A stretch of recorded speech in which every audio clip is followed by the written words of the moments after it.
Kasabay naman ang pagdinig sa Senado kaugnay ng mga anomalya umano sa Makati, pinulong ni Vice President Jejomar Binay ang kanyang mga taga-suporta sa Barangay Pembo.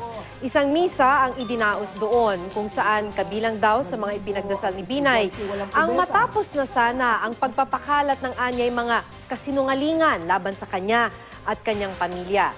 Sa kanyang talumpati, ipinaalala ni Binay sa mga dumalo sa pagtitipon ang kanya raw mga nagawa bilang mayor ng Makati.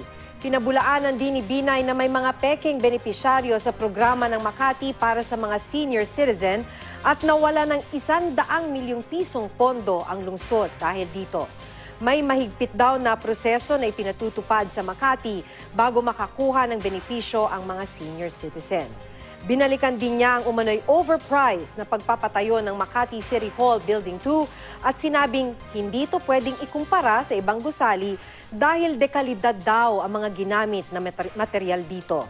Tungkol naman kay Jerry Limlingan, problema daw ng komite ng Senado kung hindi nila siya mahanap. Matagal na raw niya itong hindi nakikita.